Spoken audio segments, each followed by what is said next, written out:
안녕하십니까 성도 여러분. 하나님께서 또 그간 평안케 하시고 다시 말씀의 자리로 인도하신 그 은혜를 감사합니다.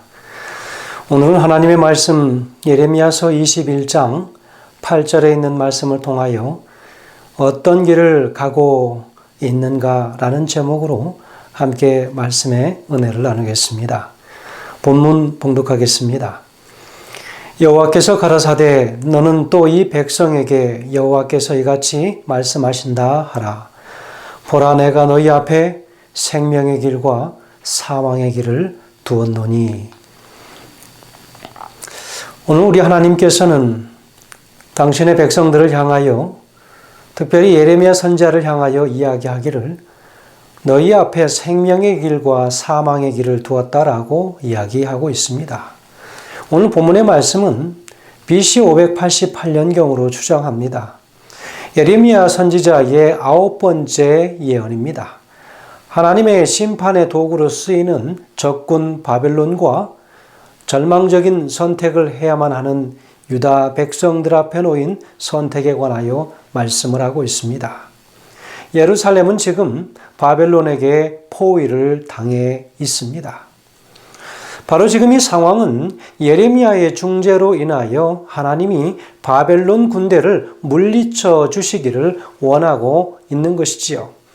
그러나 이때 그들은 진정한 자세로 하나님 앞에 진정한 회개를 드리지 않았습니다. 그래서 하나님께서는 그들에게 말씀하시기를 유다를 오히려 무력하게 하고 바벨론을 강하게 하신다라고 말씀하셨습니다. 유다 백성이 얼마나 반역을 일삼으며 살았으면 하나님께서도 자기 백성의 적이 되어서 당신의 선택하신 백성들을 치고 계신 모습을 보여주고 계신 것일까요?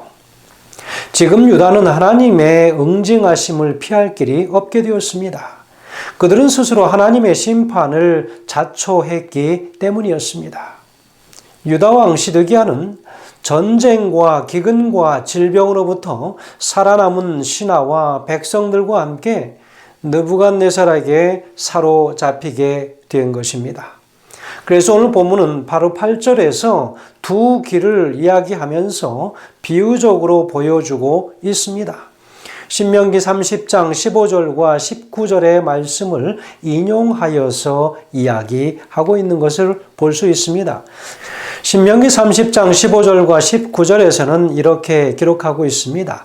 보라, 내가 오늘날 생명과 복과 사망과 화를 내 앞에 두었나니 내가 오늘날 천지를 불러서 너희에게 증거를 삼노라.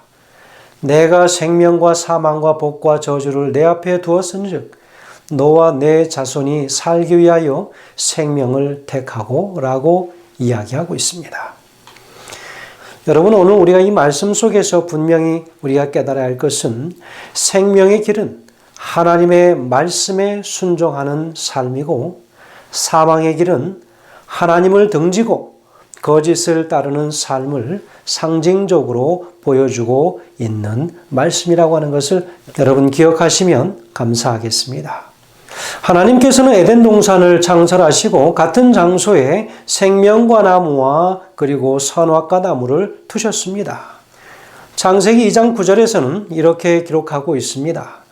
여호와 하나님이 그 땅에서 보기에 아름답고 먹기에 좋은 나무가 나게 하시니 동산 가운데에는 생명과 나무와 선악을 알게 하는 나무도 있더라라고 기록하고 있습니다. 하나님께서 에덴 동산을 창설하시고 그곳에 선악과 나무와 생명과 나무를 두었는데 바로 이 두 나무는 아주 지근거리에 함께 동산 중앙에 있었다라고 이야기하고 있습니다.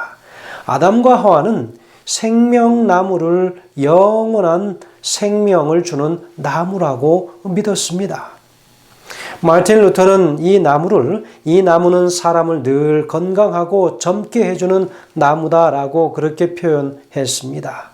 여러분, 칼빈은요, 바로 이 열매를 먹음으로 생명의 근원이 늘 하나님으로부터 온다는 사실을 경고해주는 나무다라고 설명했습니다. 성 어거스틴은요, 그리스도의 상징으로 실제했던 나무였다라고 그는 그렇게 설명합니다.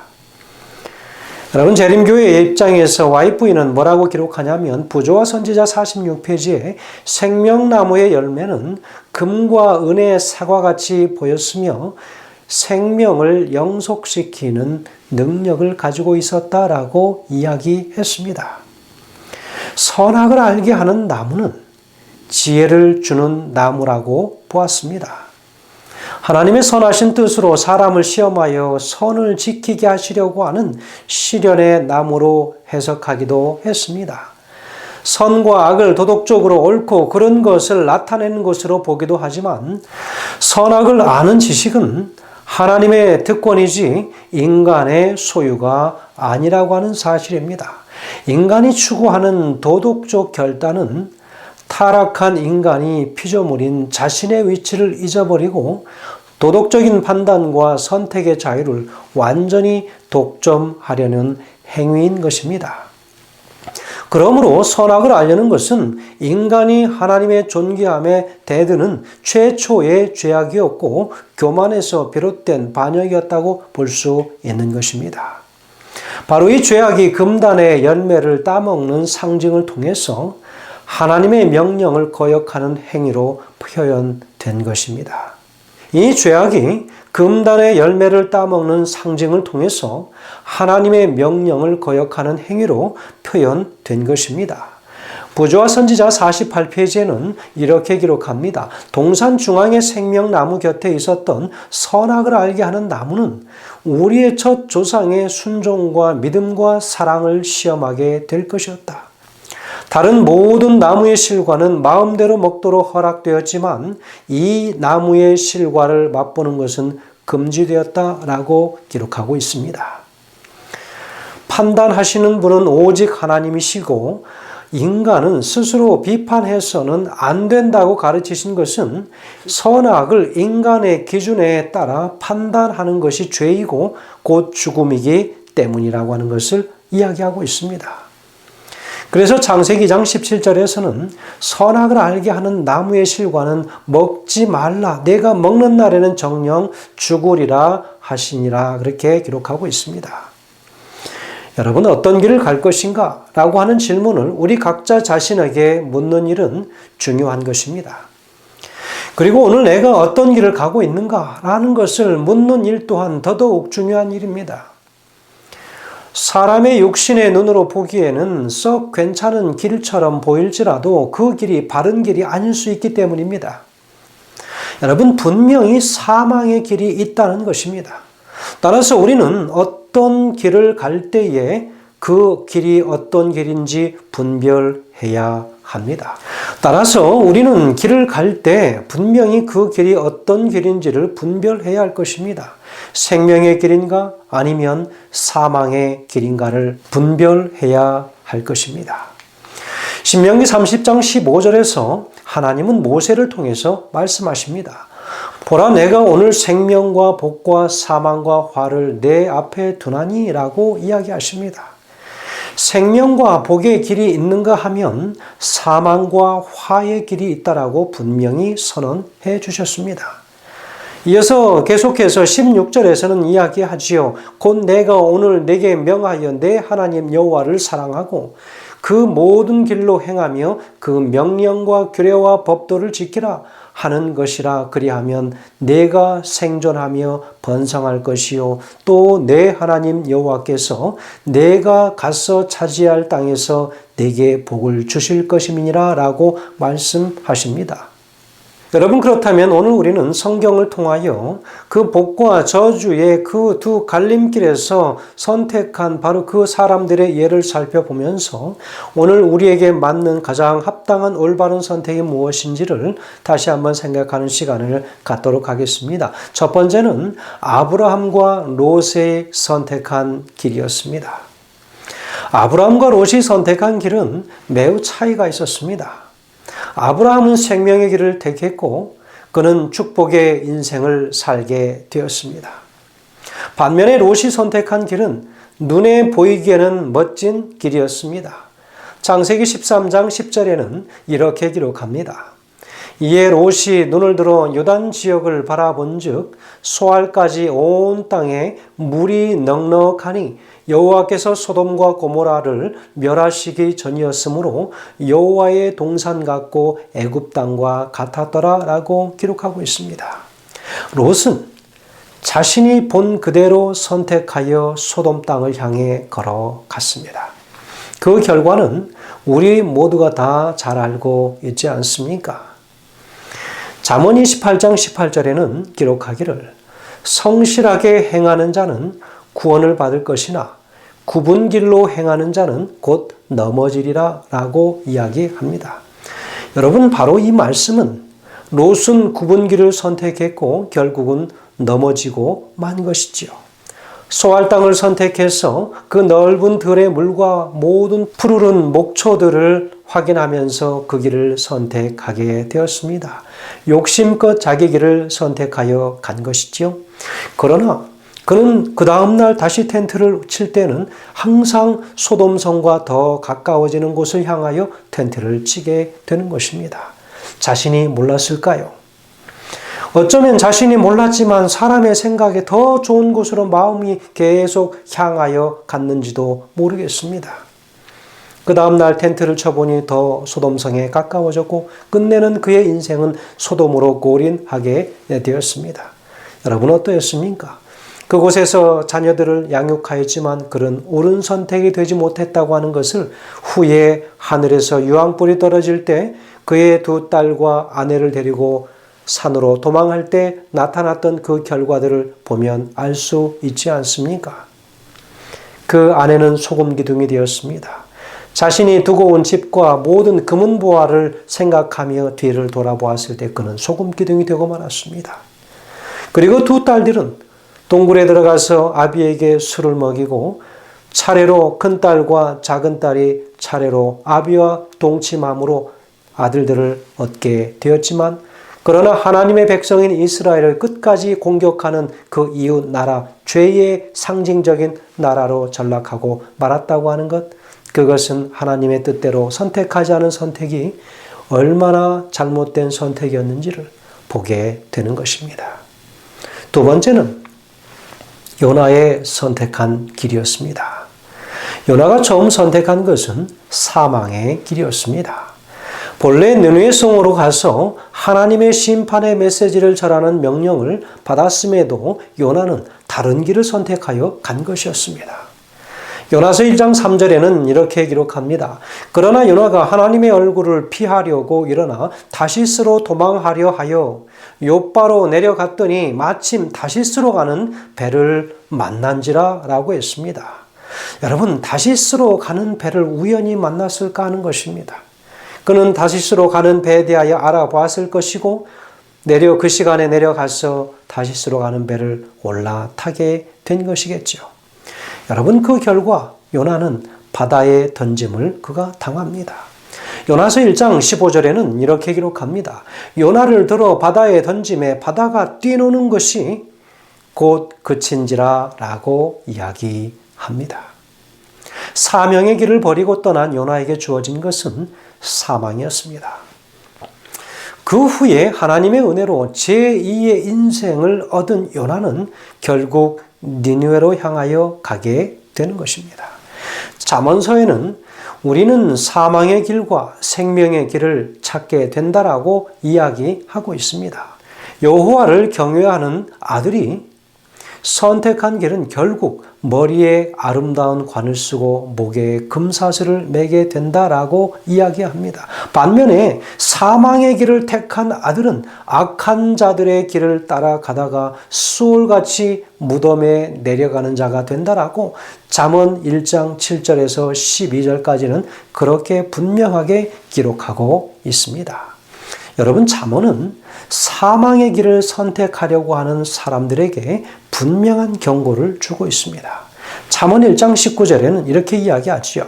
이익을 탐하는 모든 자의 길은 다 이러하여 자기의 생명을 잃게 하느니라 라고 이야기하고 있습니다. 오늘도 무수히 많은 사람들이 자신들의 길을 갈 것이고 끊임없는 그 길을 선택하는 일을 하게 될 것입니다. 대신 자신이 가는 길이 바른 길인지 사망의 길이 아닌지를 우리는 분명히 알고 확인해야 할 것입니다. 여러분 한 번쯤은 멈추어 생각한 후에 그 길을 가야 할 것입니다. 여러분 억만장자들이 선택한 죽음의 길이라고 하는 이야기가 있습니다. 여러분 얼마 전에 1912년 4월 14일 오후 11시 40분에 북대서양에서 가라앉은 타이타닉호를 수중으로 잠수하여 보고 싶은 억만장자들이 1인당 25만 불 하나로 3억 4천만 원을 내고 5명이 수중 4,000m 해저로 잠수하여 잠수정을 타고 내려가다가 순간의 압력을 이기지 못하여 잠수정이 폭발하고 말았습니다. 그 속에 타고 있었던 사람들은 다 죽고 말았습니다. 돈이 만든 화였습니다. 오늘 우리는 무슨 길, 어떤 길을 선택해야 하는가? 도마가 예수님께 질문합니다. 요한복음 14장 5절에는 도마가 가로되 주여 어디로 가시는지 우리가 알지 못하거늘 그 길을 어찌 알겠사옵나이까? 라고 질문합니다. 예수님께서 대답하시지요. 요한복음 14장 6절에는 기록합니다. 내가 곧 길이요 진리요 생명이니 나로 말미암지 않고는 아버지께로 올 자가 없느니라 라고 말씀하고 계십니다. 요한복음 6장 35절에 이야기하십니다. 예수께서 가라사대 내가 곧 생명의 떡이니 내게 오는 자는 결코 줄이지 아니할 터이요 나를 믿는 자는 영원히 목마르지 아니하리라 그랬습니다. 성도 여러분, 어떤 길로 가야 할지 모른다면 오늘 예수님께 물으시기 바랍니다. 오늘 내가 가고 있는 길이 무슨 길인지 모른다면 우리 예수님께 물으시기 바랍니다. 우리 예수님께서는 자신을 향하여 길이요 진리요 생명이라고 말씀하시면서 나를 통과해야지만 아버지께로 갈 수 있다라고 분명히 말씀하십니다. 오늘 우리는 그분의 낮아지심과 같이 또 낮아지심의 삶을 살아갈 것입니다.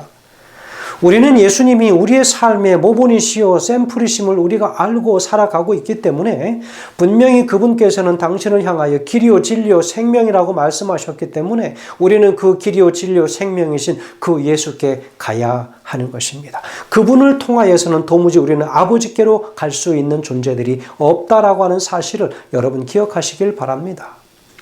오늘 우리는 예수님께 자신의 살과 피를 찢기고 흘려주심으로 인하여 사람들에게 생명을 주신 것처럼 우리도 또한 그러한 순간에 조금도 망설임 없이 바로 예수님의 길, 예수님이 가신 그 길을 쫓아갈 수 있도록 우리의 삶에 새로운 결심들이 일어나는 참으로 귀한 날 되시길 간절히 소원합니다. 성도 여러분, 어떤 길을 지나 오셨습니까? 그리고 어떤 길을 가고 계십니까? 어떤 길을 가실 예정이라고 여러분 생각하십니까?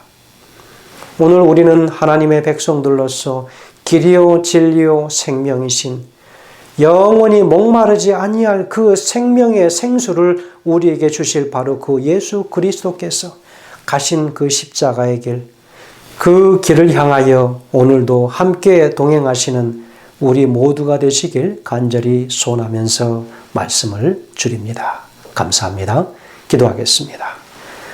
하늘에 계신 아버지 하나님, 오늘 우리에게 귀한 말씀 허락해 주셔서 우리가 가고 있는 그 길이 우리의 길이요 진리요 생명이신 바로 그 예수 그리스도를 통하여 가는 그 길인지, 그 길을 통하여 예수님께로 가고 있는 길인지를 다시 한번 확인하는 시간 되게 하여 주셔서 바쁘고 분주한 삶을 잠시 멈추고 그 길에서 다시 한번 묻게 하셔서 우리 주님께서 주시는 그 응답대로 우리의 모든 생을 그렇게 살아가기로 결심하는 시간 되게 하시기를 예수님의 귀하신 이름으로 간절히 기도드리옵나이다. 아멘.